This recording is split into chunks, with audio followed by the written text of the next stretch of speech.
Hello everyone, আসসালামু আলাইকুম। খান motors থেকে আমি আছি। বেশ কিছুদিন আগে আমাদের সম্মানিত কাস্টমার বড় ভাই আমাদের খান মোটরস থেকে ইয়ামাহা এফজেড ভার্সন 2 বাইকটি ক্রয় করে এবং তার কিছুদিন পরেই এই বাইকটিতে টাঙ্কিতে একটু প্রবলেম দেখা দেয়। দেন বড় ভাই আমাদের কাছে এসে এই প্রবলেমটি সম্পর্কে জানায়।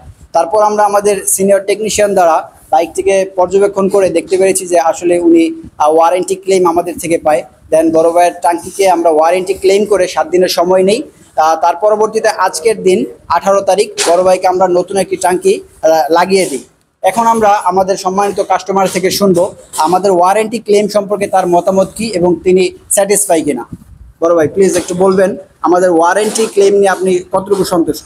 সন্তুষ্ট। আমি টাঙ্কি আবার নতুন টাঙ্কি পাইছি, আমার কাছে অনেক ভালো লাগতেছে। আপনি কি অন্যান্য রাইডারদেরকে রিকমেন্ড করবেন কিনা ইয়ামাহা বাইকের কোম্পানিতে আসার জন্য? অবশ্যই করব, কারণ এখানে আমি কমপ্লেন করার পরে আমি নতুন টাঙ্কি পাই, আমার কাছে অনেক ভালো লাগতেছে। থ্যাংক ইউ সো মাচ বড় ভাইকে আমাদের সাথে থাকার জন্য। সবাই ভালো থাকবেন, সুস্থ থাকবেন। Ribs your heart, yes Yamaha.